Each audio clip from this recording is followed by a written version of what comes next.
Thank you all for your patience. A very good evening to one and all, and a warm welcome to this evening's open house. It's a great pleasure to have you here at the O.P. Jindal Global University. I am very certain that this evening's interaction will be fruitful and beneficial for all of you. It is a privilege for me to introduce our speakers for this evening. I take this opportunity to welcome Professor Dr. Derek Lindquist and Dr. Pulkit Khanna. Let me begin by briefly introducing our speakers for this evening.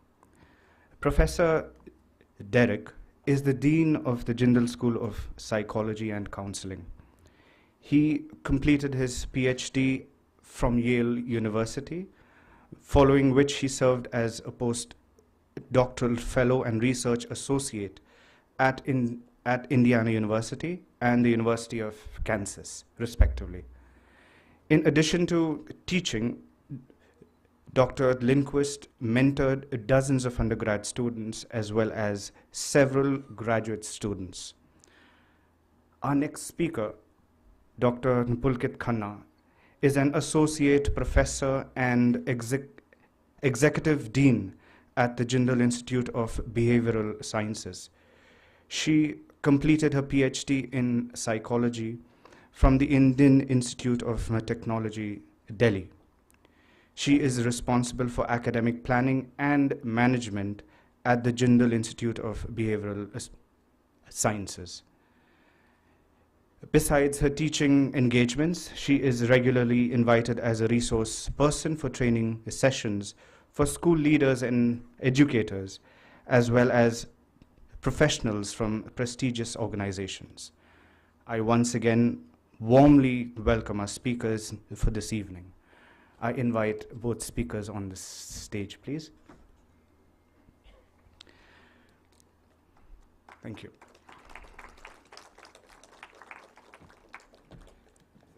Thank you, sir. I hand over the floor to Dr. Derek and thank each one of you for making it to this evening's event. All right, thank you, sir. And thank you to the admissions folks for setting all this up. I know it's a lot of work. So good evening, everybody. Welcome to O.P. Jindal Global University. We're thrilled to have you here tonight. Just to get us started, to kind of get a feel for our audience, the students out there, how many of you are interested in undergraduate program? All right, so we got quite a few. And how about the postgraduate program? All right, so fantastic. We got probably about half a dozen for the postgraduate, maybe 15, 20 for the undergraduate. So I'm going to speak a little bit about the undergraduate program, and I'll turn it over to my colleague, Dr. Pulkit, for the postgraduate. So the title, as you'll see here, is Career Tracks. I'm actually not going to talk about that much. Once we finish up with the two of us, we'll kind of split up and we'll have a Q&A. I'm happy to talk about that as well as some of our faculty we have here tonight. But let me first just give you an overview of the program. You may know that O.P. Jindal was established in 2009. We are the 10th school, so we were inaugurated in the fall of 2021, which means this fall we'll be welcoming our third batch of students. Now, from the beginning, we really had this vision that we wanted to provide a really rigorous and robust program to all of our undergraduate students. So what does that mean? Well, first, for any college, university, right, a lot of it comes down to the curriculum. So for us as a School of Psychology, the goal is to really provide a really broad understanding of the psychological sciences. What does that mean? Well, you know, in psychology, we have sort of these canonical topics. This would be cognitive psychology, this would be developmental, the biological side, trying to understand the brain, social psychology, personality psychology. All of that, of course, is included. We also want to include the treatment side. So we do have courses devoted to both counseling psychology as well as clinical psychology. And then finally, something that's very popular here in India is applied psychology. That's where you take the principles of psychology and apply it to some domain. So we have environmental psychology, educational psychology. We have forensic and criminal psychology applied to the criminal justice system. And then finally, we have industrial organization, which is psychology applied to the world of business.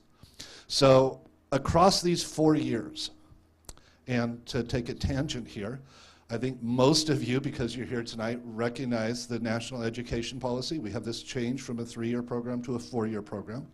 So this batch will be the first batch that will begin and come in as a 4-year degree. And again, I'm happy to talk about that more a little bit later. But what that means is that across this 4-year program, all of the students, again, you get a really rigorous understanding of the psychological sciences, which is first and paramount, right? That's really what we're here for, is knowledge acquisition. But it's not just that. There's other things that we want you to do as well. One of these is what we call skill-based learning. So your first semester, you're going to take a course on stress management.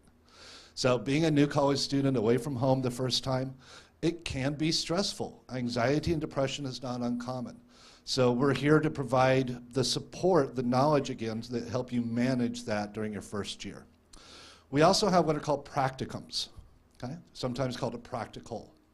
And this is really based on the idea of experiential learning or hands-on learning.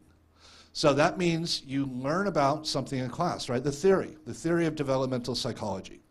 How do our psychological processes change across development from childhood to adolescence, adulthood, and old age, right? You sit in class and you talk about it and you learn about it. The practicum is designed to say, okay, well, let's bring it out into the real world, right? Let's learn about assessment. How do we actually assess a child or an adolescent? What type of tests are available to do that? So for many of our courses, we have these practicums, which are an extension of the in-class learning, which is really critical because, again, we want you to be able to not just learn about this, but to actually be able to apply these insights that you gain into psychology and what it stands for.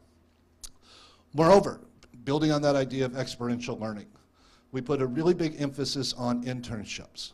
Now, this is something the university does as a whole, and JSPC is a part of this. So you will be required across the 4 years to do a minimum of 4 internships, okay? Now, right now, we have 60 some odd organizations that we work with.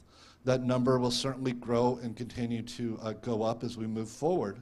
But we have organizations that deal with a variety of different psychological topics, mental illness, rape survivors. We also have hospitals, businesses, even we've just reached some collaborations now with some prison systems. All right, so again, the idea is that you get to go out and work alongside a psychological professional, actually out in the field. Now, why is this important? Because again, it allows you to take that in-class learning and actually apply it. So as an example, right, when I meet with students, I often like to ask them, do you have any ideas about what you want to do? You know, a lot of our students have taken taken psychology in high school as part of their stream, humanities. And a lot of them may say, for instance, I want to do counseling psychology, right? Great. Well, as part of your internship, you can then go out and work alongside a mental health professional. Now, at the conclusion of that 4 or 6 weeks internship, right, you may say, wow, that was amazing. That is exactly what I want to do. Congratulations, great. But you may also say, wow, that was not at all what I was expecting. I don't think I care for that. I need to find something else, right? So again, it's about providing you the opportunities, the real world opportunities for you to make an informed decision with respect to what you want to do and where you want to go following your graduation. Okay? The other component, something that a lot of our students are very interested in, is the idea of studying abroad. Okay? So we have set up international collaborations now with about 15 different universities around the world. And again, that number will continue to grow up. So for instance, we have Berkeley in the US, we have universities in Hong Kong and Australia, Israel, Russia, so quite a few available. The UK, very popular destination. So students will be allowed to do a semester abroad if they choose. That can be done anytime from your 3rd to your 7th semester. We also have 1 current dual degree, and we're working on more. Now, I'm not sure if you're familiar with what a dual degree is. That's the idea that you come in and you do your first 2 years here at JSPC, and then you go elsewhere. So our existing agreement is with the James Cook University in Singapore. James Cook is a very prestigious Australian university. This is their Singapore campus. And the idea is that you go in and you do 2 years at James Cook University, Singapore. It's actually 16 months, but we still call it a 2-year program. So at the end of that, you graduate and you have a bachelor's degree from both JSPC and from James Cook University. So if you want that international exposure, if you want the ability to live abroad, again, really a great opportunity for the students. The last point I'll talk about, and again, this is meant to be just kind of the highlights, if you will, is as we move forward with this new 4-year degree, we are implementing quite a few changes. And one of those is the degree that you actually finish up with at the end of that 4 years. So right now, we have both a BA Honors degree, and we will also be offering a BA Honors with Research. For the latter, that means that you will gain exposure and experience in experimental design, data collection, and data analysis. Okay? Now, I know as part of the tour, you got to see our psychology research laboratory, one of the few that you'll see in the country available for undergraduate students. So this is really designed, not for every student needs to do it, but for those that have a special interest in research. Again, it's our goal as a university, as a school, to provide the opportunity for those students. So there will be coursework involved, they design an experiment, they collect the data, they analyze it, and they write up a thesis at the end. And at the completion of that process, again, you get this special degree called a BA Honors with Research. As we move forward, a couple of other changes. So with the 4-year degree, one of the things that that's allowed us to do is really emphasize the idea of interdisciplinarity, which means your batch beginning this year, you will have more opportunities to take coursework outside of JSPC, meaning across all of the schools at JGU, we have 300 plus courses that are offered every semester. So again, the students will have the opportunity then to sign up for these various courses. So if you want to do a business course or a law course or literature or French, whatever the case may be, again, you'll have that opportunity. For most of the schools, we're setting it up where if you take a minimum number of courses from that school, and it varies, but it's somewhere around 6 to 8 courses. So if you were to take journalism courses, right, the 6 that they have designated, then again, at the end of that 4 years when you graduate, you can actually graduate with a minor. So you can have a minor in journalism or a minor in business or a minor in law. So you're all here because you're interested in psychology, which is wonderful. But again, this allows you to tailor, to personalize your education based on your specific interest and what you want to do. The last component here is really the idea that we want to ensure that all of our students have the support that's required to be successful. As I said, you know, being a new college student can be a little bit overwhelming initially. First time away from home, it's a big campus. We have 10,000 students here. So we want to ensure that our students are able to manage that, do the coursework, and be successful. So as an incoming student, all of you will be assigned a faculty advisor. What that means is that faculty member is assigned to you, and if you have any questions, queries, concerns, you don't have to wonder, who can I ask, who should I talk to? That's what the faculty advisor is there to do. You'll also be assigned an older student.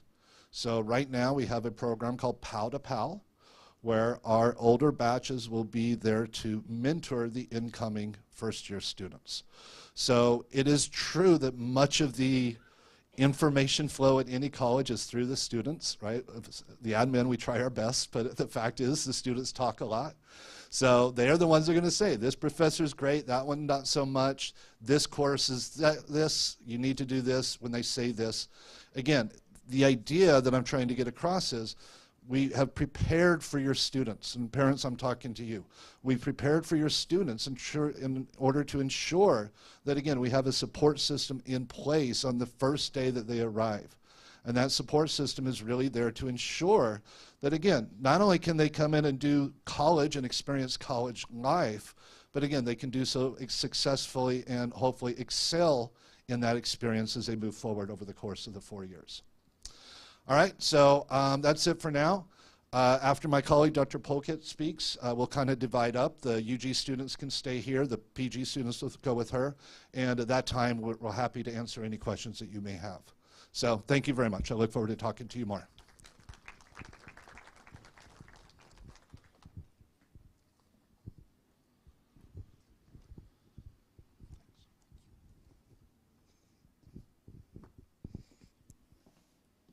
Good evening, everyone. Thank you, Derek. Thank you, the admissions team, for organizing that. I guess that's a lot of information that came your way. So it'll be nice to hear something from you before I start speaking. Let's just hear more from the students, less from the parents, but you're welcome to speak too. Can you help me identify some of the major problems that the world faces today? Anything that comes to mind.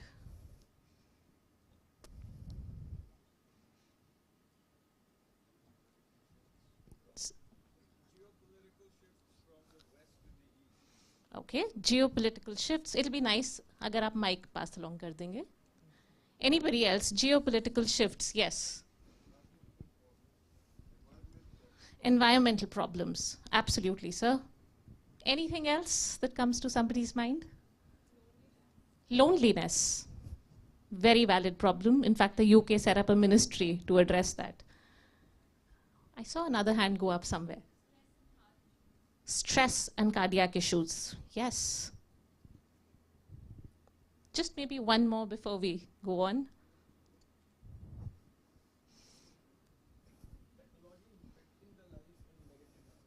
Technology impacting life. Absolutely. So while it's not good to start on a problematic note, the reason I chose to do that is just to share with you that whether you talk about environmental problems or loneliness or technology or geopolitical shifts, the fact is that more than ever before, in the times that we live today, whenever the powers that be, the policy makers, the big shots sit at a table to find a solution, today psychologists also find a seat at that table. Today, more than ever before, the common thread in all of these problems and more, that at the heart of them you have human behavior or problematic human intents or something to do with human beings at the heart of it is much recognized. And it's a good time to be an aspiring psychologist.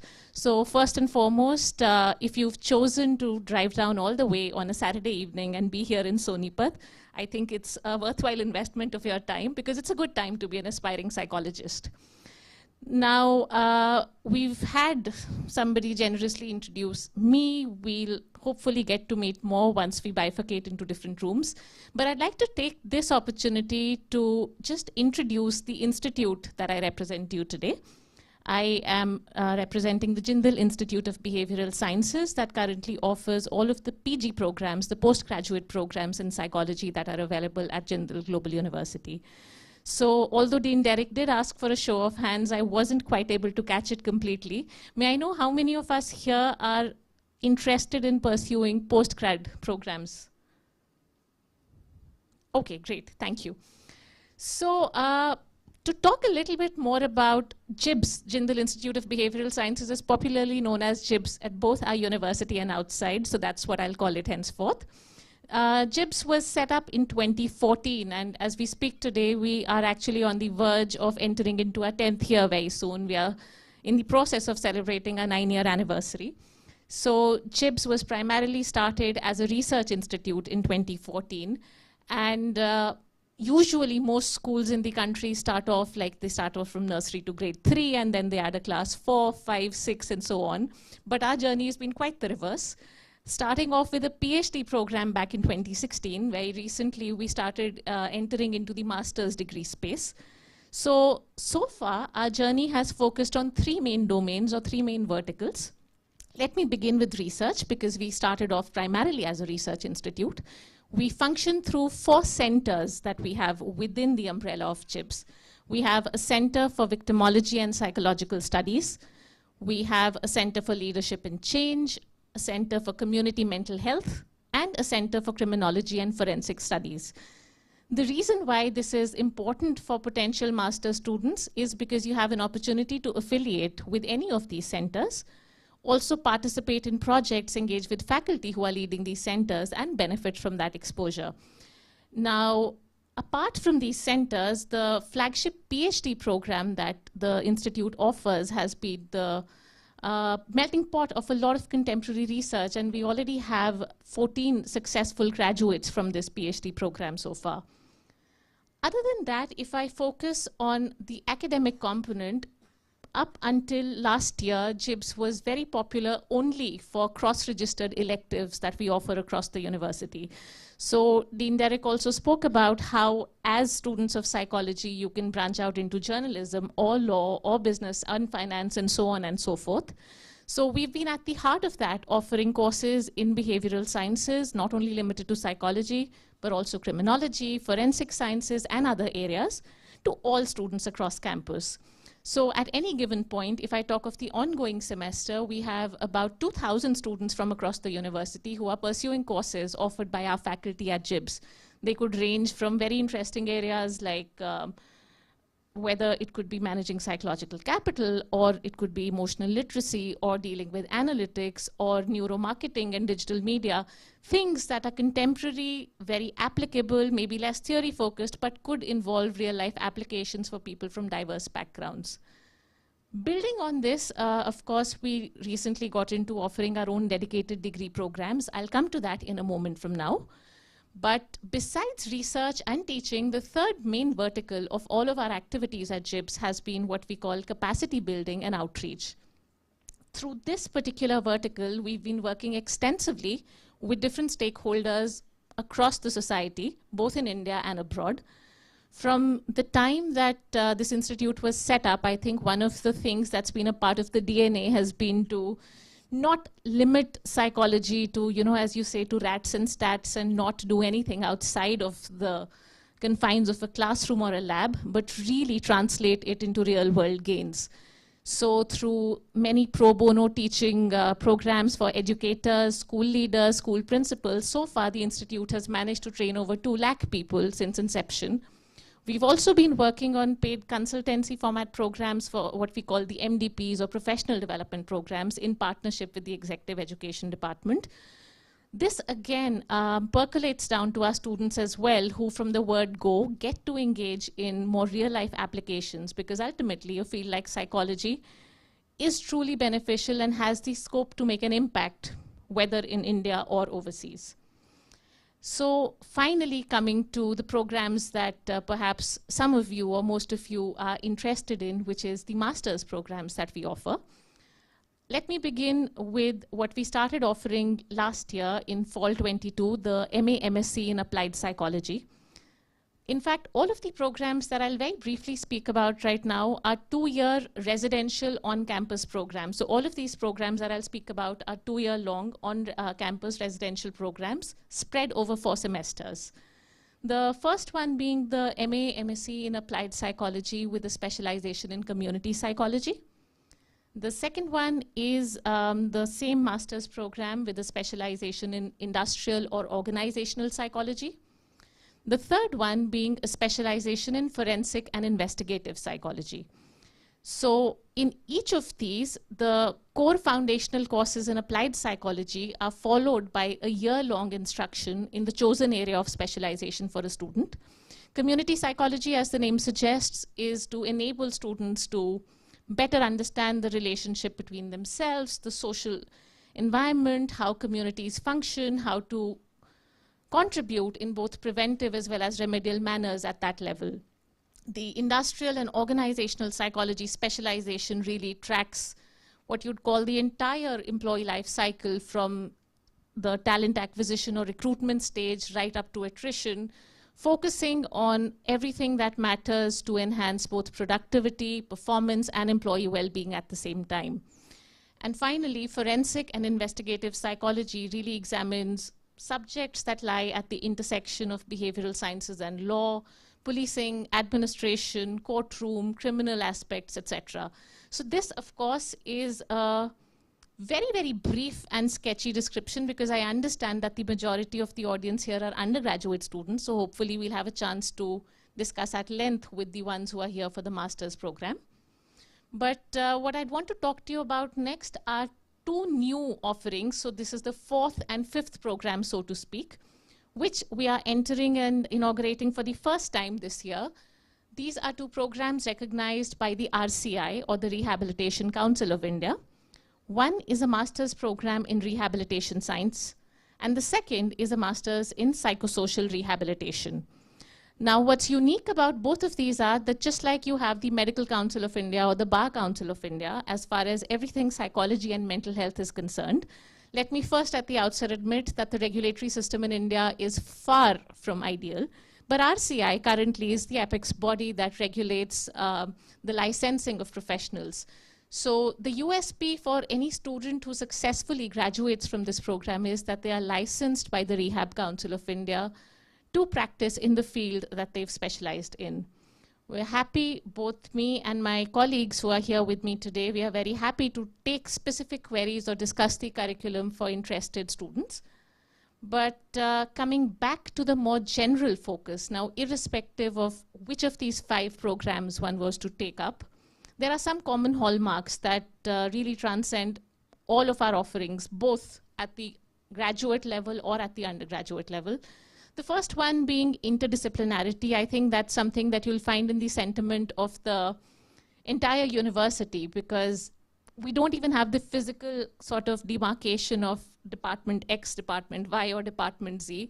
Everybody free floats across the entire campus, and so do students, and people have common areas to interact, and that's how it's also reflected in the curricula that they sign up for through free-floating, free elective credits that they take. Then comes the hands-on exposure or the experiential learning, which is embedded through a very strong practicum and internship component, which extends to the master's program as well. So in a 2-year, which is a 4-semester program, every student will have to complete 3 mandatory internships, which are a part of the curriculum. These are strongly supported by the Office of Career Services, which handholds students to get relevant, good opportunities, which can further, of course, translate into the placement options as well, if it's a good fit between the candidate and the organization. Then comes international collaborations. I think what most aspirants currently look at are global study opportunities. So quite like the undergraduate program, even at the master's level, there are lots of options for both short-term and long-term exchanges. As we speak today, for this very recent master's program, we already have multiple dual degree options, including the universities of Leeds, of Southampton, of Nottingham Trent, UK. There are various others in the pipeline, which basically means that the student gets to complete 1 year of studies here, goes to the partner university for the 2nd year of study, and finally graduates with 2 degrees, one master's degree from OP Jindal Global University and the 2nd degree from the partner university. So this is a particularly exciting and rewarding option for students, especially in the UK system, because their master's degrees are anyway 1 year of duration. So with minimum challenges of credit mapping and equivalence, students can get to do the foundational courses of year 1 with us here, and then move on to the partner university for a 2nd degree abroad. Finally, I'd like to close with a brief glimpse of what happens after. You know, anybody at the master's level is looking at, what do I do after I graduate? So that's, of course, a time when people are actively seeking employment. At this point, I'd just like to leave you with the broad thought of certain areas that one can seek employment in. The most obvious one being graduating to research or higher education options, but also entering the education sector, both at the school and the HEI, the higher education space in colleges and universities.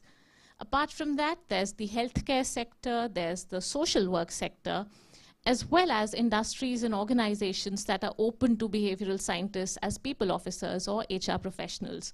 So this is, of course, not an exhaustive list at all, but just to sort of strike up a conversation, and hopefully in further Q&A we can take things up further. Thank you.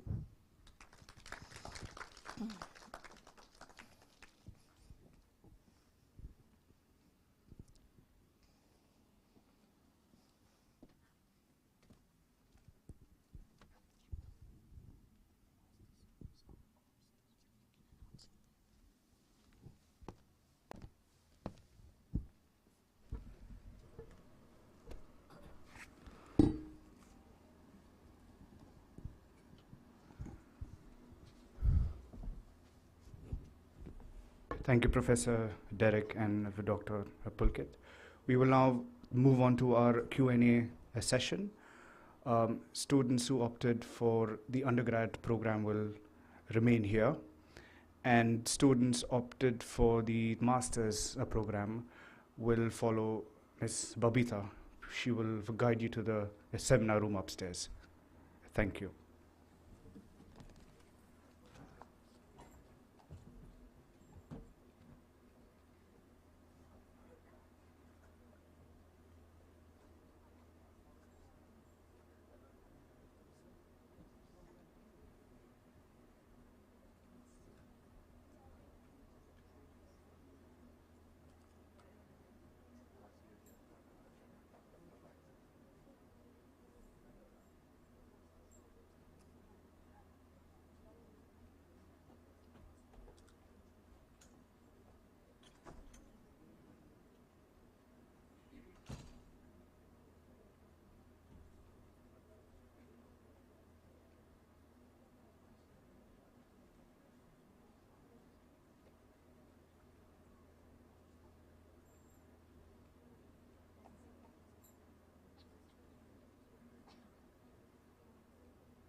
Alrighty, folks.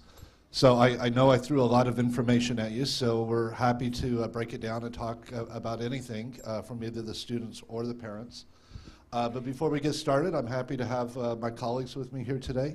So why don't we begin and have y'all introduce yourselves? Sure. Good evening, everyone. My name is Dr. Arpita Gupta. I am an assistant professor at Jindal School of Psychology and Counseling.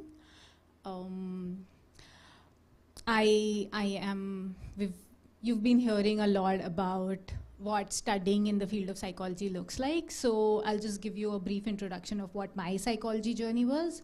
I'm a registered clinical psychologist with the Rehabilitation Council of India, meaning I practice as a clinical psychologist. Apart from that, I've done my PhD from IIT Kanpur, and subsequent to that, I am teaching here as an assistant professor. I'm gonna hand over the mic to my other colleagues. So hi everyone, it's great to see so many faces here. I'm Professor Pratyasha George, and I'm a faculty here at the Jindal School of Psychology and Counseling. So a little bit about the subject that I take social psychology, and I do have an interdisciplinary approach to my teaching, and because my PhD, it lies in the area of social psychology, health psychology, and a little bit of relationship science. So it's very great to see students who are keen on this, and yeah, that's it. I'll be happy to take any questions, and I'll just hand over the mic to my colleagues. Hello everyone, and I would like to thank you guys for walking, for coming all the way from Delhi to OP Jindal University.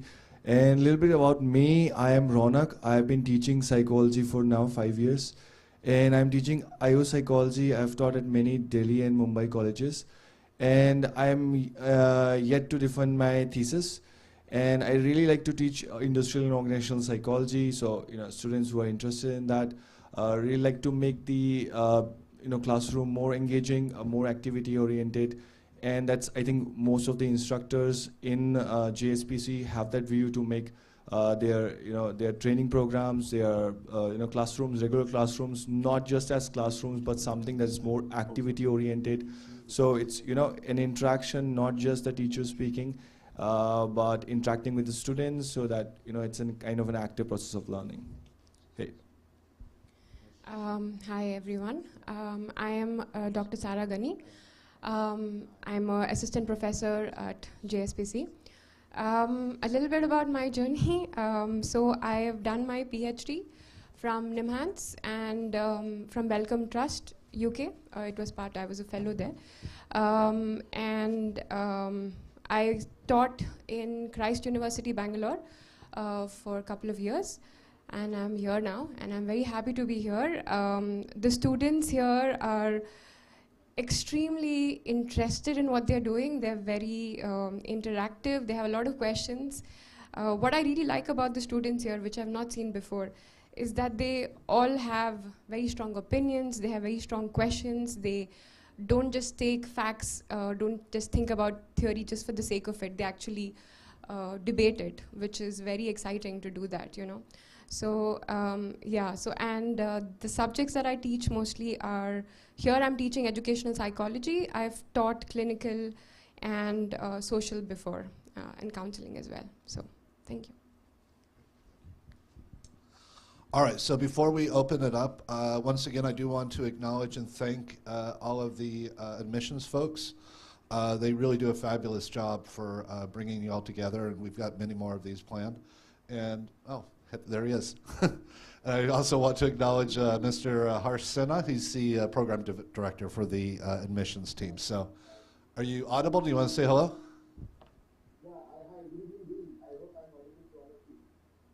Great. Your volume's a little low, but we can kind of hear you.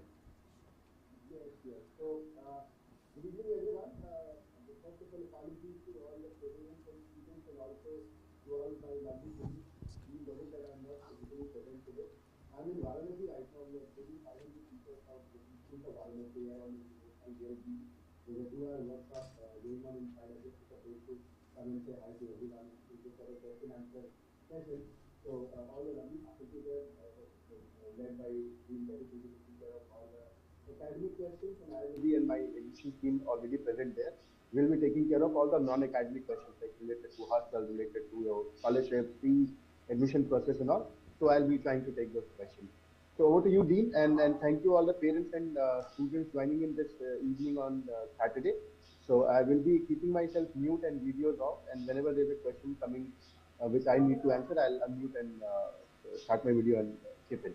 Thank you everyone. Thank you, Dean. Great, thank you, sir. All right, so again, we're happy to open it up. Again, parents or students, and literally anything you like about coursework, living on campus, anything that you may have a concern or a query on, we're happy to talk about.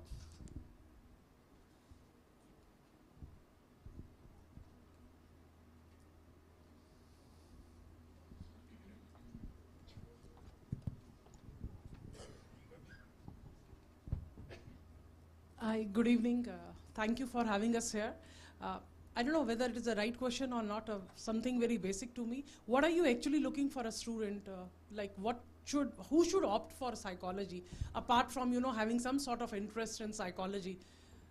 I think when you throw this word psychology, each one of us is interested as such, but like who should actually study this area? Thank you. I think a lot has been said on this podium so far, and I'm just going to reiterate a few things. In this day and age, I know that so much interest exists in psychology at all levels. So right now, if there are parents sitting here, if there are students sitting here, if there are younger siblings sitting here, there are some aspects of psychology that everybody is interested in, right? Given how the world is going towards interdisciplinarity, meaning the world is not divided into science, commerce, arts anymore, right? And psychology, I see, is as a glue, You're interested, whatever you're interested in, there can be a psychological component to your area of interest, and having that psychological edge is actually gonna put you in the forefront, right? So your question of who should opt for psychology, I think everybody. Reframe my question. What are you looking for in a student? That things, like those features, what should be there? Like, I'll tell you if you have to select a student, how do you select a student? I'm gonna say something here. The fact that our country is opting for national education policy, right? The idea is no longer about spaces selecting students. it's about selecting, students selecting spaces, right? So as Didine was talking about, there's an opportunity for students who enroll into psychology thinking, oh, psychology is something they want to pursue, and midway through it they realize, oh, they're probably interested in literature more, or they're probably interested in business more. Then the new education policy makes it possible for you to branch out into those minors and not be restricted to something that you opted with your limited awareness at some point in your life, right? So what are we looking for in students? Curiosity. That's it, right? Whether somebody would excel as a psychologist, it's up to what their intentions and motivations are in life. The new education policy makes it possible for students to not feel stuck with whatever they've chosen at any point in their career. Does that answer your question? Thank you. Thank you. If I could, let me just add on to that briefly. You know, we keep talking about this term psychology, but we haven't actually defined it yet. So of all the students out there, who can tell me what is psychology? And as potential psychology students, fantastic. What is psychology? It's basically understanding people around you and knowing how to deal with them. Good. And knowing how to deal with them sensitively, putting yourself in their shoes. Good. So dealing with people around you, how to sort of accommodate them and work with them. Fantastic answer. Anybody else? Yes, ma'am. Good. Good. Understanding human behavior. And the flip side of that is behavior and mind. If we put those two things together, right? Your behavior, your mind, and then try to apply that to other people, right? Psychology is so broad, right? All that internal stuff, your thoughts, your emotions, your drives, your desires, your motivations, right? All of that is included. But it can also be everything from your development to your occupation, to your education, to your relationships. Psychology truly is one of the few disciplines that applies to virtually every aspect of your life, which is one of the reasons it's so exciting. And also, it's always growing and developing, right? So I listed off all these areas of psychology earlier. Let me tell you a new one, cyber psychology. It's only been around about 5 years. All about social media, online behavior. There's psychologists now that are actively involved with all the AI research that we're hearing about. So again, virtually every domain, there is a psychological component that psychologists can come in and beginning to address. So I just kind of want to flip your question a little bit. Certainly there are things that we look for. Curiosity is a big one, right? That motivation, that diligence, that sort of basic understanding and desire to study psychology. But once you're here, then it's up to the student to figure that out. And that's the thing that I love the most about my job is seeing students come in and they take a class or they go to a talk and they go, wow, that was so amazing, right? It's all about the students and finding out what you get excited by, right? What you want to do, what you want to pursue. And there's really, the world is your oyster, as they say. There's just so many opportunities that are available to you. All right, that's it. Any other questions? Yes, sir. I think I can talk without a mic. Can you hear me, sir? Yes, sir. So when Dr. Pulkit was asking what are the challenges facing the world, I did not want to break the ice that my challenge is psychology the right choice and is Jindal the right fit. What I want to ask is, more than the students, frankly, or my child, I am lost. What happens if after 1 year, my child says psychology is not fit for me? Forget about clinical or this thing. Can I shift to journalism? Can I shift to economics? Can I shift to political science as a major?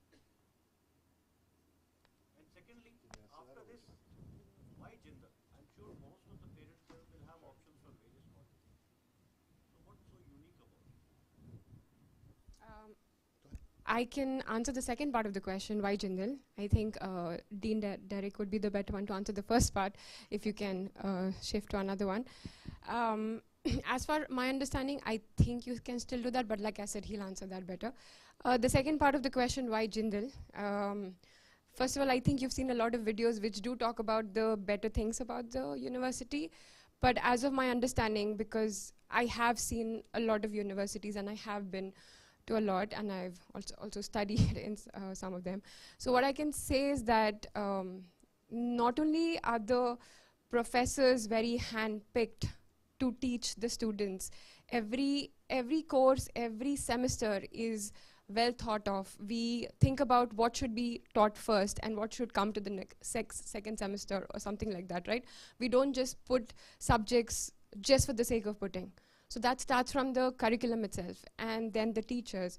And not just that, there's a lot of encouragement for innovation and for research. Students in the undergraduate itself do research on their own, or they come and do presentations, they write journal articles. So many of them have done poster presentations in so many conferences.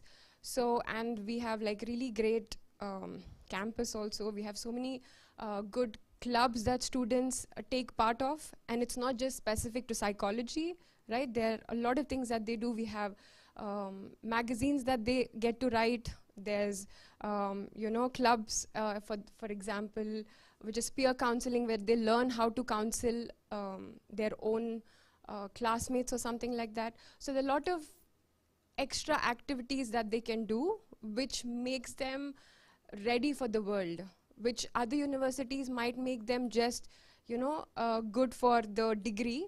But here, what I can see from students from first when they come and how they basically become there, they come out of their own, they talk more, they converse more, they're very more confident to come and talk in front of a whole audience. So that, I think, they get a lot of opportunities. So in that way, I think, yeah, and a lot of international collaboration, so that's good too.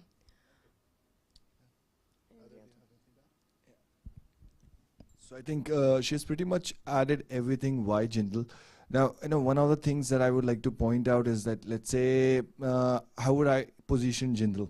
Now, let's say that an average faculty who is teaching here is going to spend a lot of time teaching a course. Now, the hour load is 8 hours you're going to teach a course. Now, I've worked in different institutions, and I can tell you that how do they divide a course load. Now, if a teacher is being given a lot of course load, it really does not do justice to what the course is.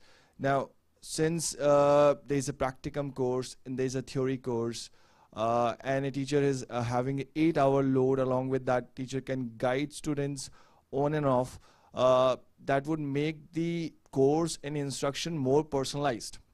So let's say that a teacher goes into class and sees that the students can learn a little bit more. So a teacher can put in the time and effort. But this really is a personalized kind of a program wherein you can design a course where the teacher has the time and has the energy and effort to put in.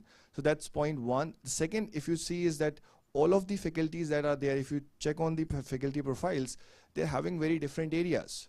Someone will be from an environmental domain, someone is from a clinical domain, someone is from, let's say, ontological domain, someone is studying disability. So various domains. If you think about it, it's a very creative bunch wherein people are coming from a very different sort of a perspective. And if you see, the faculties also have a lot of diversity in them, which is really hard to find. So when people of various different perspectives come together, they can really give better solutions as to comparing a, let's say, homogeneous bunch of people who are giving it.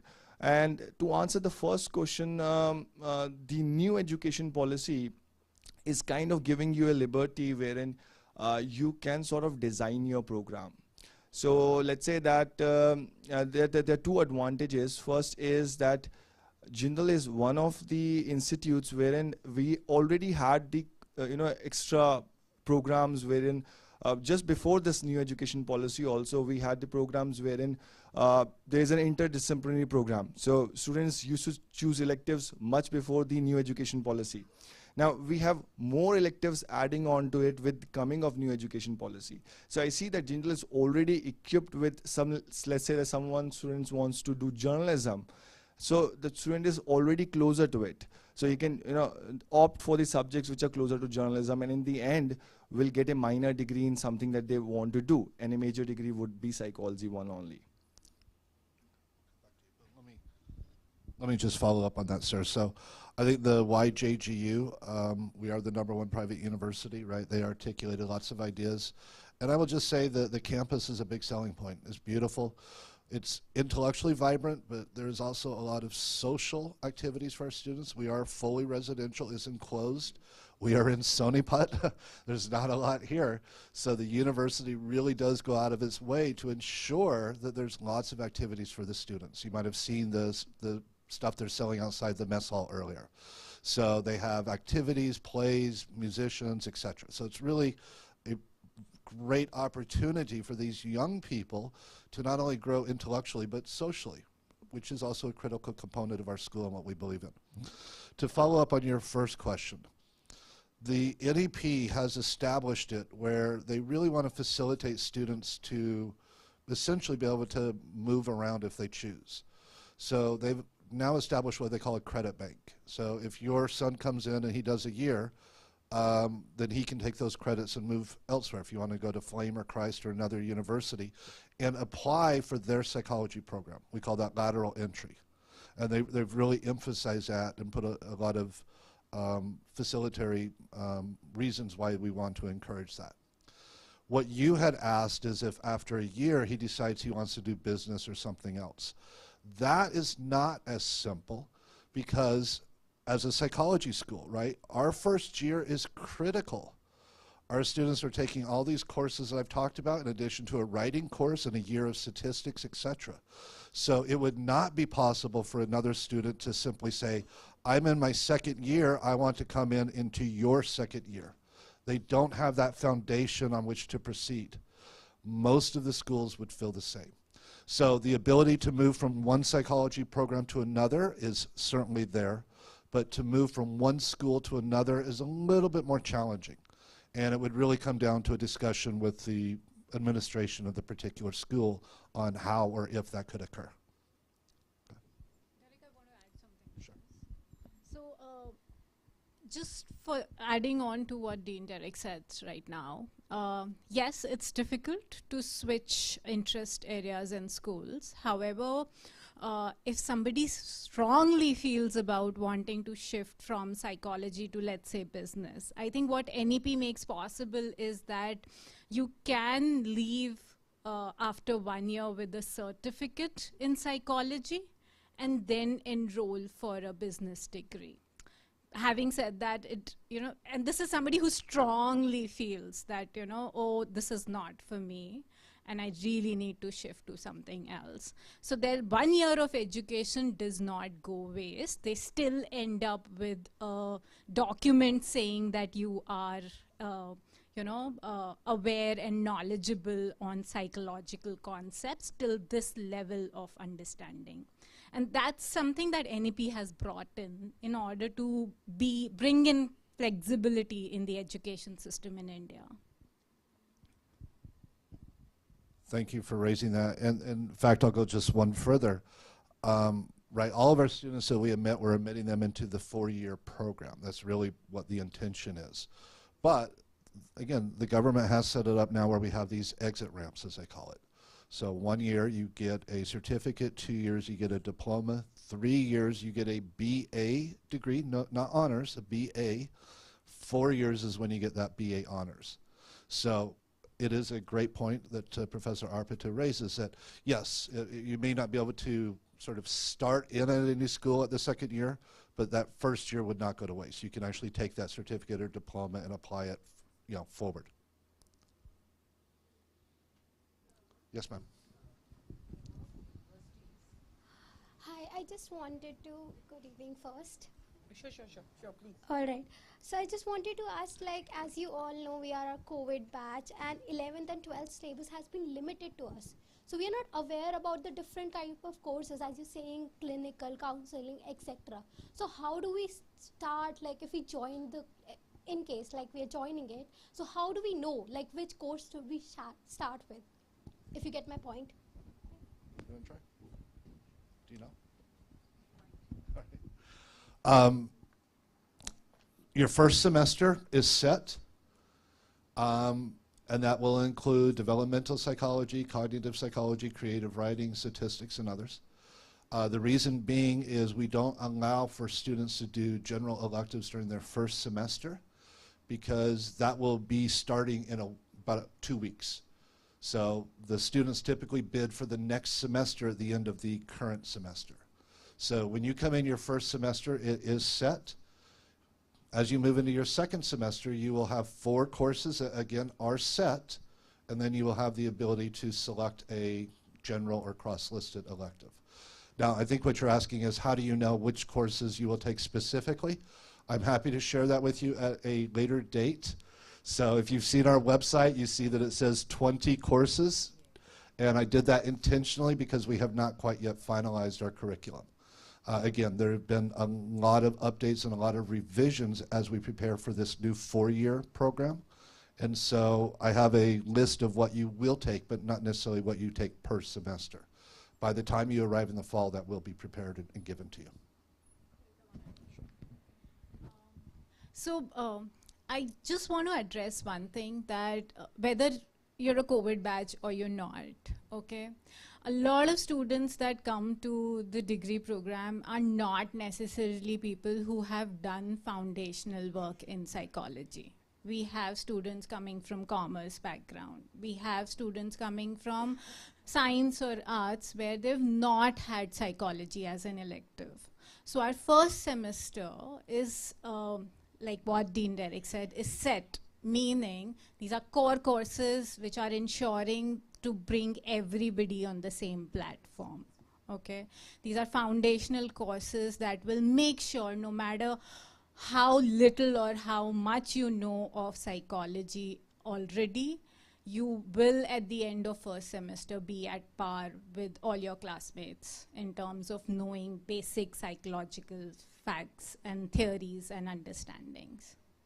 And subsequent to that, you know, we ease you into selecting, figuring out, exploring what your areas of interest are, and then put that burden of choice subsequently in the second semester onwards. So that way, it's a very well thought out course curriculum where all these issues have been considered while making the curriculum. And so right now, and again, I will put a little caveat here and say subject to change, but right now in your second semester, you take 4 core courses and 1 general elective. In your second year, you will be taking 3 core courses and 2 general electives. In your third year, it's 2 core courses and 3 general electives. So as you go forward, we really want you to get the foundational core psychology courses up front, and then allow you to, again, customize what you take as you go forward. Now, we had said, if you want to take courses from another school, great, more power to you. But we will also have courses that are specific to psychology. So we will have elective courses that are revolving around applied psychology, right? That's one of our specializations. We have elective courses that will be specific to industrial organization psychology. So again, it's really up to the student. I think that's one of the great things here is, again, it allows the student, again, to kind of pick and choose based on their interest, right? So if you want to really do more interdisciplinary and take courses outside of psychology, you can. But if you say, and I will say most of our students, to my surprise, when they have a choice to do general electives, they're almost exclusively doing psychology courses, which is great. It means they really love the topic and they want to keep studying it. So again, with respect to those general electives, if you want to continue to take psychology, we'll have lots of electives that are available that you can choose and pick from as well. And to come back, I did want to emphasize that. I had said that a lot of students have taken psychology, which is true, but by no means is it mandatory. There is no prerequisite for our school. Everything that we want our students to know, we teach them beginning their first semester. There's no expectation you have to know anything about psychology when you come in. Now, I hope you do, to come back to your question earlier, right? If you do an interview and say, well, I don't know what psychology is or why I would want to study, that may not be the ideal student for us. Sorry. My question was, and thank you so much for this Q&A. Seeing the young faculties, it's really heartening. You know, the generation gap and all this is really sorted with kids out of home for the first time. My question was that, see, these days there is, and this is the new curriculum that has come, the 4-year thing. You're seeing a lot of courses around liberal arts, where they say you come, do a foundation, and pick the majors. Psychology is a major, and so is many other subjects. How is this course different from that? Because this is a very specialized psychology. And kids who usually get into psychology or any liberal art program are the kids who have some kind of baggages with mathematics. How much of maths is there in psychology? I mean, I know statistics is there, but I think that is another piece which I wanted to check. And Arpita, I'm actually going to let, but let me just start. So we actually do have a School of Liberal Arts and Humanities. I joined there 3.5 years ago. So I was there for a year before I was tapped to come in and start up this new School of Psychology. So the way I conceptualize it and talk about it is, if you want a broad but shallow overview of the liberal arts and humanities, it's an amazing school. But it is just that. There are 10 different disciplines that those students learn about.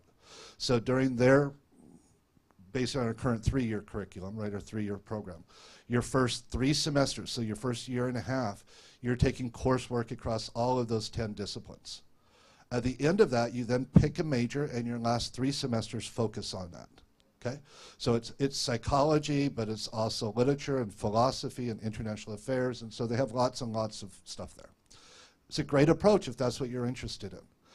Our school is designed for students that know they're interested in psychology.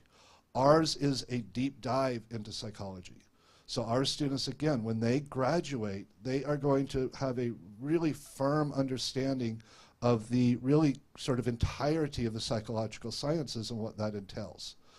I wouldn't say one is better than the other. It's just a question of where your interest lies and which of those that you want to pursue.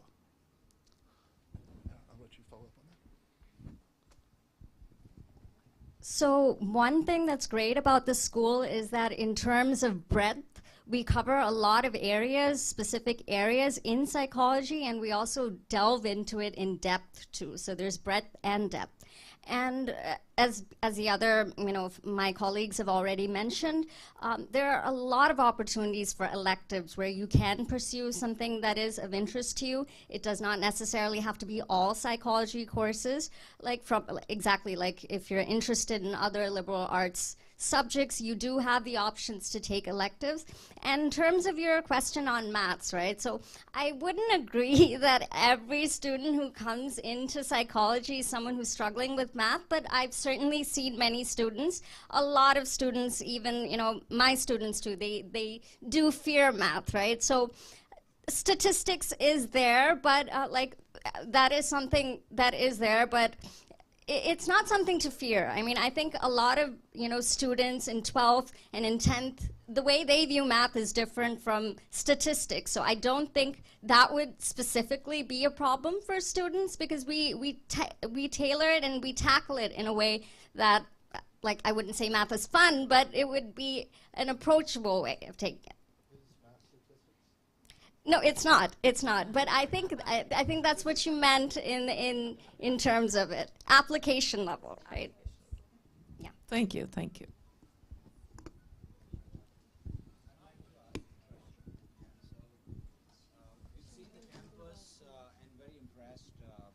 We're very much impressed by the way, and we understand the course is beautifully curated, and the faculty is all, very nice. We would like to understand the internships which you were talking of, right? That's the exposure which the student gets with the industry. And ultimately, how is the placement happening, and what is the placement record, if you can share something on that? So right now we have a lot of memorandum of understanding. What we do is, so there is a whole system that is devised for getting the students to meet the prospective internships. So what happens is that we have also made a portal of Superset wherein students enroll and they can see various internships. Depending on their interest, they can apply to various internships. Right now, we have around 60 memorandum of understanding. It is all constantly growing as we are reaching to more and more organizations. Now, as per the placements, right now the placements are, so it says the batch that is going to complete. So the placements will be there. So the first batch will be getting that. But the thing is that the students who are enrolling in the internships, as they enroll in the internships, there is also an opportunity of pre-placement offers. So that is more so in the industrial and organizational settings. But wherein, let's say you are going in clinical or counseling settings, wherein you would need to study a little bit more. So anyone who is taking a clinical or counseling pursuit will need a master's degree to sort of get more hands-on as they enter in these setups which are very critical. So specifically the clinical one. But there's still a lot of opportunity as we go on to interact with a lot of organizations which are setting up and coming up, new startups coming up. So I can assure you that there are a lot of a lot of opportunities that that the students can get into. A lot of internships. We also have a rule of getting them internships every break. So they take internships almost every break. So either they will be taking an internship, or they will be taking research with faculties, or they will be doing some online program. So that way they are really market ready. So if the student actually wants to aim for industrial and organization, they can more so really are in a position of getting it, getting a job opportunity. But for clinical, I would suggest that they can study a little bit more. Maybe a master's course would really help. Sorry. So just to add on to that a little bit. Again, we started this school in August 2021, which of course was still during the pandemic, so we started online. Right now, a good portion of our internships are online internships. So one of the things that we're really pushing right now is to ensure that we have offline internships as well. Now, of course, that has its own challenges, right? We have students from all over India, a big country. Obviously, we can't have opportunities available everywhere, but our goal is to at least have some opportunities available in the major metropolis, right? So Kolkata, Mumbai, etc., Chennai, wherever they may be, there's something at least hopefully not too far away that they can take advantage of. Because while the online internships are great, it's still informative, they still get to work in these organizations and alongside these professionals. It's just like the online education. You just can't replace that in-person interaction. So again, that's something that we're really pushing forward as we move ahead. She's been trying to answer the question from the first. Excuse me. Hello. Yeah, let's come down here. If you just want to ask, we can probably hear you. I'm a biology student, so the options for psychology are BSc Psychology and BA Honors, which I got here. So if I would be choosing for BA Honors Psychology, would I be missing out on something if I would opt for BSc, or would I not miss something? You would not. So, and I'll turn this over, but let me first start. I'm glad you said biology. So my background, I'm a neuroscientist. So I did neuroscience research for 20 years before I came to India. I love biology. I have a BA, and then I went on for my postgraduate education. So BA, BSc really makes no distinction at all. It's not going to impact your ability to get into a quality postgraduate program. The only exception to that, small exception, is if you wanted to go into the hard sciences, so if you want to do chemistry or physics, for instance, or you want to go into medical school, a BSc could have a small benefit for you.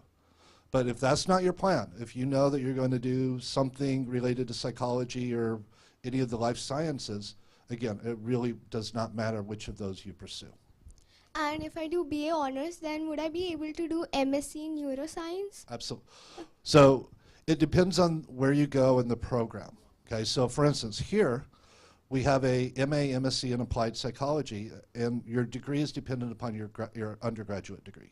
So if you come into our program with a BA, you graduate with an MA. If you come in with a BSc, you graduate with an MSc. That's not typically the case overseas. So if you were to go to the UK or North America, for instance, their programs are simply set.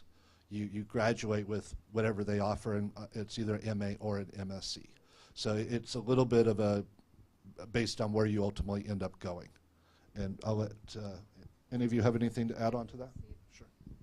So I did BA. I'm actually from PCMB. I did physics, chemistry, maths, bio, but I like psychology too much, right? So I did BA, and then I did MSc in clinical psychology, and then I did PhD in, again, psychology and psychiatry. So you can do that. And if you're thinking about some universities which do take MSc in neuropsychology or neuroscience, there are a couple of ones I know abroad. Like, for example, in India, I think Christ has started in neuropsychology, MSc, and they do take BA honors and BSc honors. So they don't differentiate that. It depends on what you know in the psychology and how much your marks are. That's all that matters. It's not the degree. It's the subjects, what you've learned. And as an aside, I hope to start a cognitive neuroscience master's by 2025, 26. So by the time you graduate. Thank you, sir. Thank you, ma'am.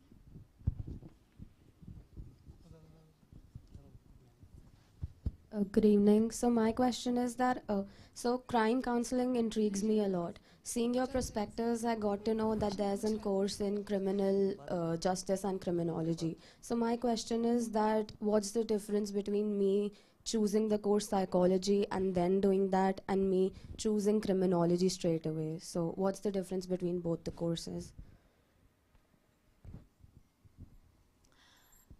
Okay, so when you talk about doing a psychology degree with specialization in forensic or criminology, right, you are starting broad and then going towards something specific that interests you. I'm not aware of which university is giving a bachelor's program in criminology, but I'm very aware, at least at India level, a number of places offering courses at master's level in criminology. That's something that would be open to you even after a bachelor's in psychology.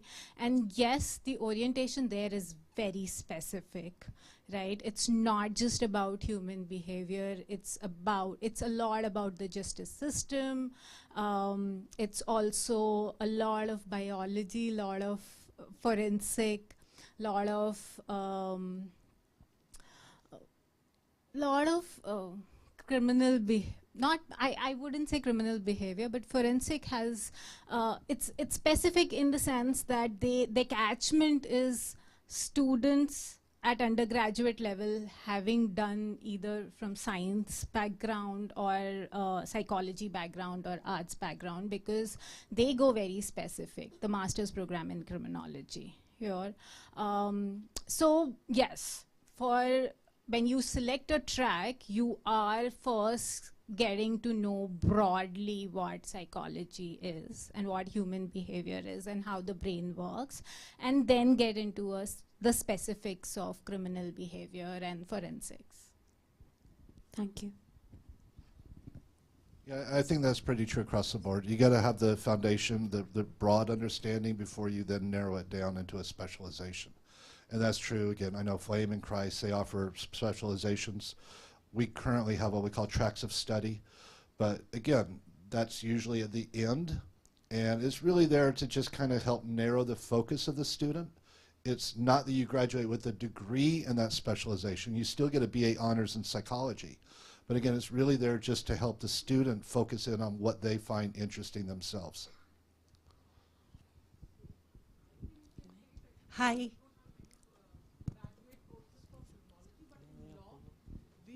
An elective course for criminology which a student can study at a bachelor's level. So that Sure. So as my colleague Professor Polkett had said, Jibs has a whole center devoted to criminal and forensic psychology. It's one of their core specializations, and is a very popular field here in India. Forensic and industrial organization both are very, very popular among psychology graduates. Good evening. I have one question. Since we have a 4-year graduation now, in the research year, could you elaborate on it, which domains of psychology would be covered, and basically just cover the curriculum of the 4th year. Sure, and I'm going to take this if you all don't mind, because we're still again trying to work this out precisely. The idea is that we will have a curriculum set up for the BA honors that will go all the way through the 4th year. For them, there will be more opportunities to take more electives, both specialized electives as well as the cross-listed general electives. For those that want to pursue the research, and there will be some minimum threshold in terms of who is allowed to do that. It won't just be open for anybody. There will be like a 6.0, probably CGPA will be required, because it's quite extensive. There will be courses related to experimental design, all the work that sort of goes into how do you develop an experiment, how do you actually run it, how do you get subjects and collect the data, and how do you actually analyze that data. So it's pretty intensive. It will not be the totality of their 4th year. They will still be taking other courses, both psychology and electives, but across the 2 semesters it'll be 20 credits, so 10 credits in each. And to put that in context, each semester our students do 24 credits. So across semesters 7 and 8, 10 credits will be devoted to the research. And at the end of that, they then have to write up and present a thesis, which then they'll be graded on. They'll be taking a thesis course, etc. Now, what do they do the research on? That's pretty open-ended. And the expectation right now is that they will be working both with the instructor in the course, but they'll also be working under the tutelage and the mentorship of a faculty member. And so it will really come down to a conversation between the student and their mentor in terms of what precisely they want to do. Absolutely, absolutely. So you mean, do they make a determination on whether they want to do the research by the end of their 2nd? It's a good question and one we haven't quite figured out yet. It will be certainly by the beginning of their 3rd, they would have to make that determination. But how much earlier, again, is something we haven't quite figured out yet. Okay? I'm sorry? I hope all of this is nailed down by the start of this semester. But again, we're still just working on some of the details. And I'll be forthright with you. Some of these details we probably won't fully figure out until we get a little further ahead. Because I don't want to get into the minutiae here, but you have so much in front of you that unless it's critical, right? So even right now, we have something called an honors thesis that some of our students can do. This is during their 3rd year. This will not apply to your incoming students because it's a different program, 3 versus 4, and we have this new degree with research. But the point is that they are moving into their honors thesis this fall, and we're still kind of working out the details. So we've provided enough information the students know what's required and what they need to do. But again, there are some small things that you just don't quite know until you get to the point where you can figure it out. I'm sorry? A dual degree? No, ma'am, these are separate things.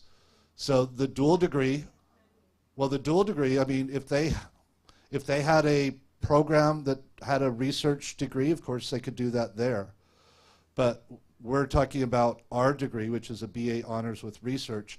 They would have to be here and present to do it.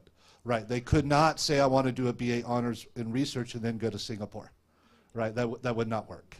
So if they want to go to Singapore and do the dual degree, they will graduate with the BA honors. Okay. Yeah, my question was about this dual degree, and thank you so much for partly answering it.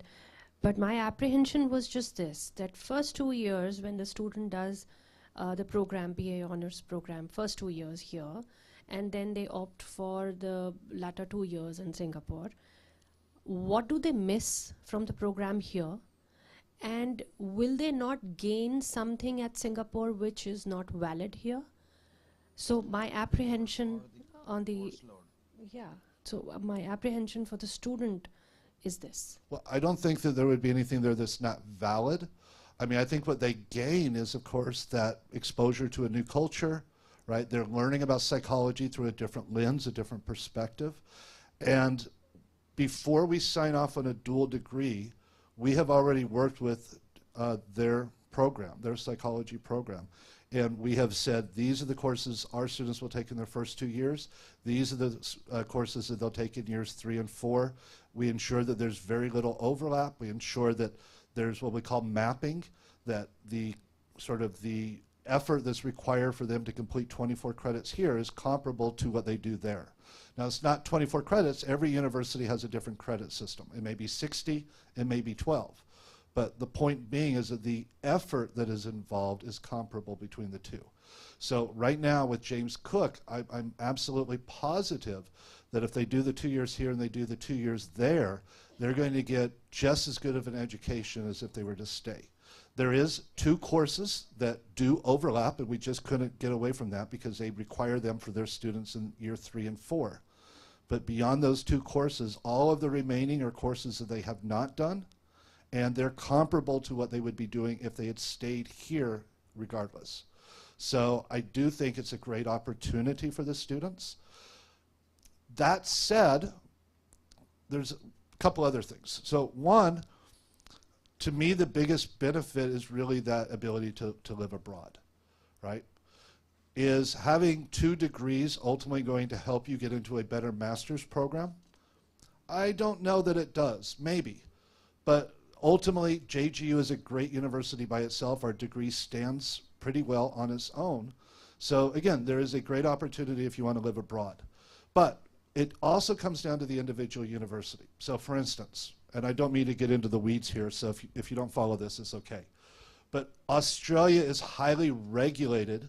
They have something called CPAC. It's their Psychology Accreditation Society.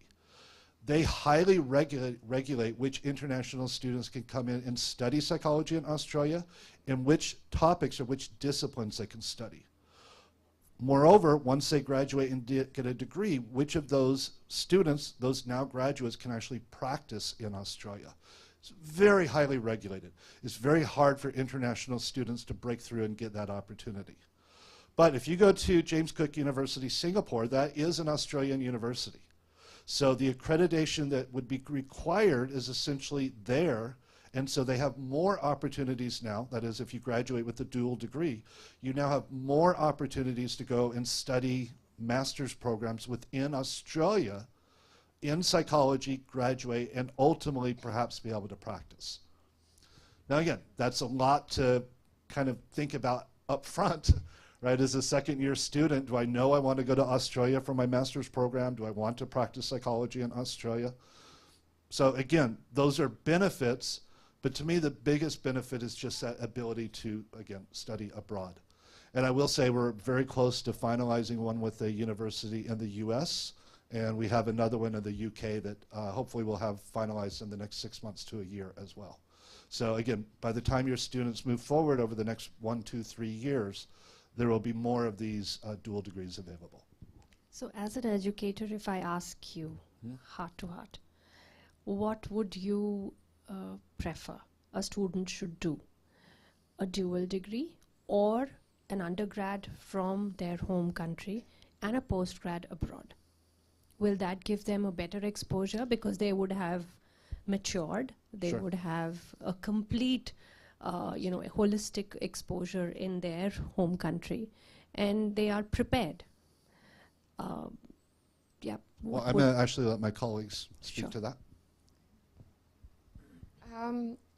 Okay, I don't know if I should say what I would prefer, because that's subjective. What your what your goals are, or something like that. If you had asked me this question years ago, I would have said that India maybe doesn't have that many opportunities, right, for your good degrees. But you specifically said a degree here and then masters abroad. I don't think necessarily that doing abroad is the only option. We have really good master programs in India as well, and you can completely compete with people from other countries, and not only that, some of them might be better, So I don't think I don't know how to answer this. I would say ki what I've seen in my experience, like I asked this for my, I don't know, my mentors also, ki if I had to do a master's in India or should I do it abroad, like even in my PhD, right? What I was told is that the experience that I would get in a country like India or the universities like India, the culture that we see, the patients that we see in clinical, because I was from clinical. So the kind of exposure that we get here is unprecedented. So we learn a lot more here, we get much more sensitized here. So I don't know if I should say what I would prefer. I think if you do a degree here, or I don't know, UG degree and PG, you can still be compatible in any other country in the world. Let me just add on, I'll let you guys speak if you want. But one of the benefits of the new 4-year program is, as Professor Pilkett was saying earlier, our current masters are 2 years. That's going to change. Once you get our 4-year degree, it's a 1-year master's. And they actually have the opportunity, if they choose, to directly enter into a PhD program.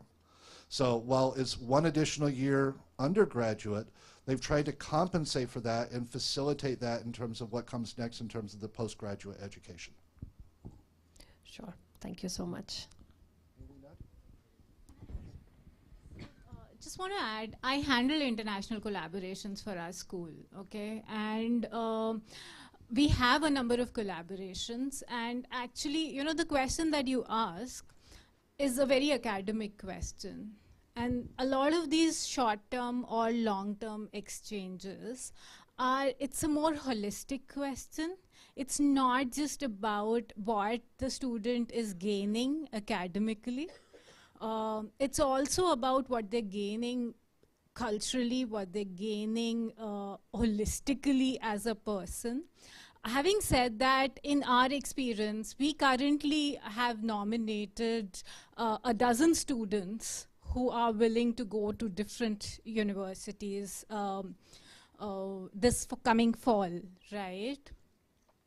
And we know that every student is different.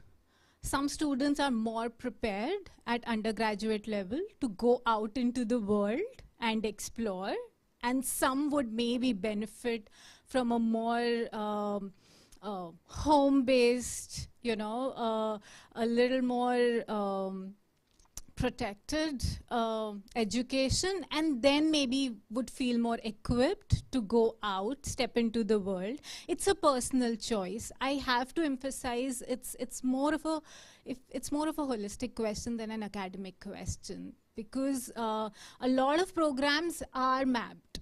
So both universities make sure that the students are not at a loss because they are opting for this option. Just to clarify, she's currently talking about our semester abroad or semester exchange. We haven't had any students do the dual degree yet.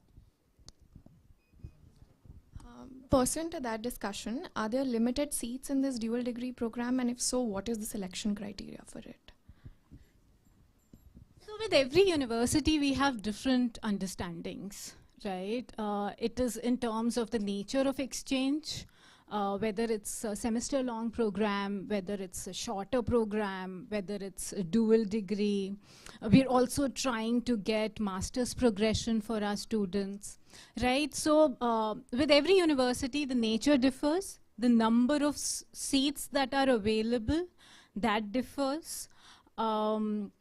The selection procedure is very rigorous. We are there's a certain grade that you have to acquire in your stay here, in your education here, for you to be eligible to even apply. And then again, there's a statement of purpose, there's an extensive interviewing, and then subsequently, based on how much weight your application carries, you are given universities according to the preference of the student. So we do invite your preference in terms of what are the universities that you're interested in, because in our experience, students prefer places where either they already have a support system or they plan to go there for further education. And so we take that into consideration, but the process is very rigorous. So there are two layers of selection. So right now, internally, there will be, I'm assuming, a ranking system and an SOP system. And then again, we'll have to give that selection when we go to this university abroad. Correct. But what I would suggest, I mean, it's great to look forward, but you won't do any of this until at least the fall of your second year. So again, I think that for most of our students, it's really learning how to be a college student their first year, right? And then seeing how it fits, and then making that determination of whether you want to go on or not. And for our incoming batch, again, that will open to them, that is, they'll be able to take advantage of that, at least for the semester exchange, beginning in semester 3. Now again, if you want to do dual degree would be from semester 5 onward. But again, if you say, I'm not sure I want a dual degree, but I still want that international exposure, again, semester abroad is a great opportunity, one that a lot of our students have shown a lot of interest in. But we also have what are called short-term study abroad, meaning there's a lot of universities around the world that do these short 1, 2, maybe 3-week programs during typically the summer months, but sometimes winter. And again, that's a great opportunity. We had a student this past summer, she was in Harvard. We had another student that was with UN. She was actually in Switzerland for 2 weeks working with the UN. So again, there are quite a few of these opportunities that students can pursue.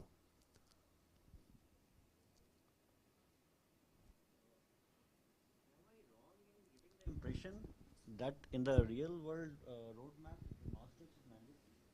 In the real world, I'm sorry, say again? The real world roadmap for a student passing out, a master's is mandatory or highly desirable, or he gets into industry straight away? If you want to be a psychologist, absolutely. So at the end of your bachelor's, you're not a psychologist, quote, quote. You have a bachelor's degree. There's lots of employers, if you want to go directly into the work market, that value a bachelor's degree. And a lot of them really like a psychology degree. Because why? Our students know about behavior. They understand all these mental processes. They have emotional intelligence. So there's a lot of these, a lot of the learning that our students acquire is really directly relatable to employment. But if you want to go on and become a, quote, psychologist, master's is the minimum.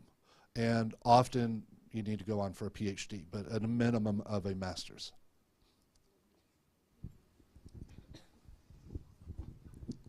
Just a very quick question. I mean, I understand you offer a major and a minor system.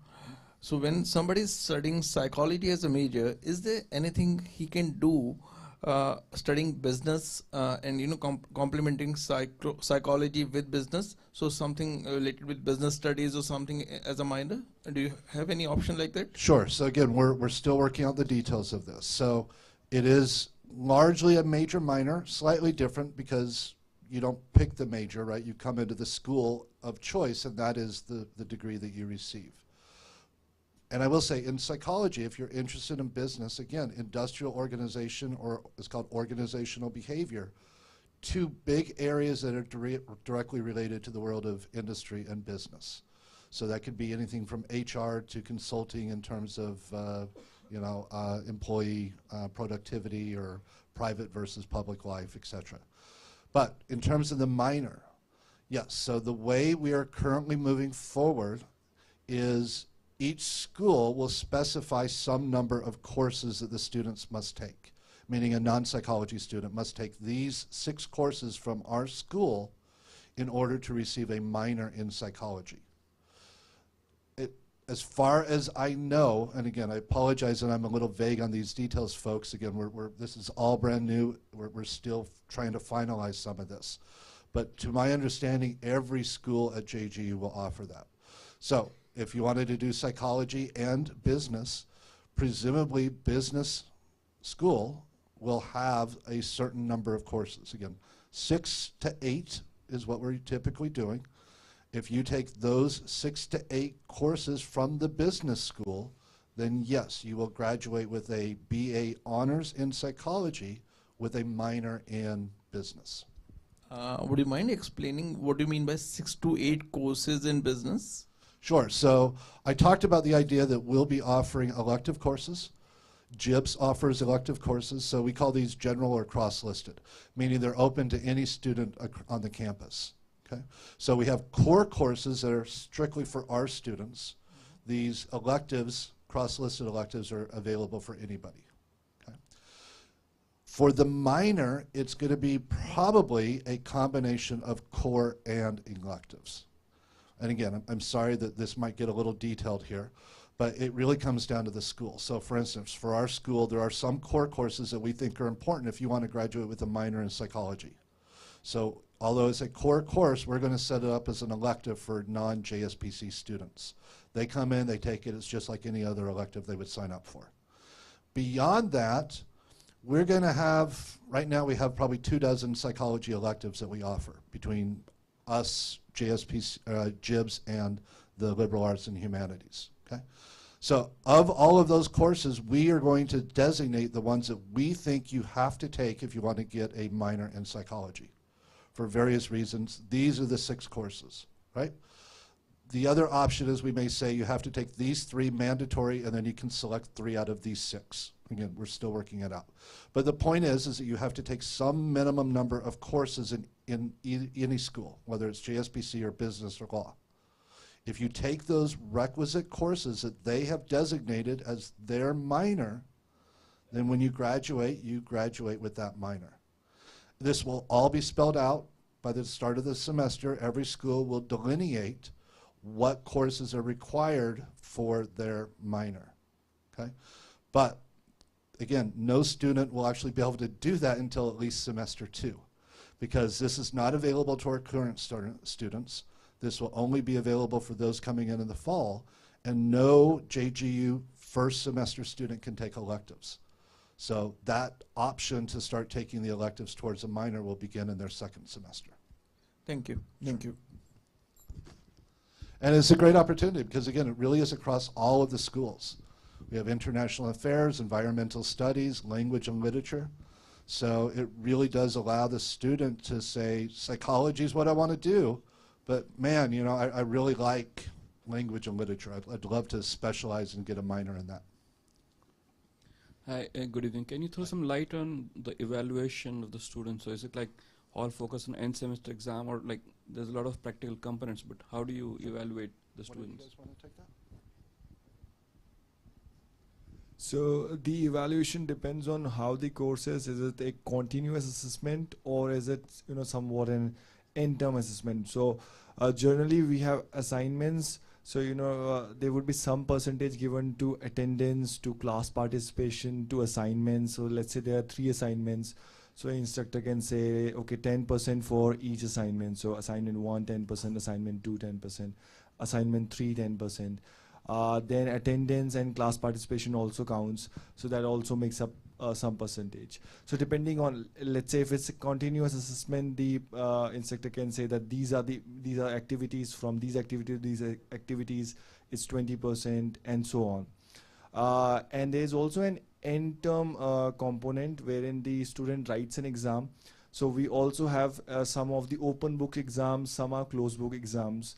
So the previous semester forensics had a open book exam wherein the students were allowed to see the books, but the questions were more so application based. So they ended up saying that the course, you know, the paper was more difficult than the closed book exam. So this was their experience of open book exam. This semester also we have 1 open book exam. Besides that, in the continuous assessment, they are being assessed throughout the semester. And there's a component of an end term wherein they submit something online and the instructors kind of evaluate them. So it's whole and whole. The students are assessed on various different activities, whether it be class presentation or a home assignment or something like that. So, you know, a different grouping is done. Anyone else who would like to add something?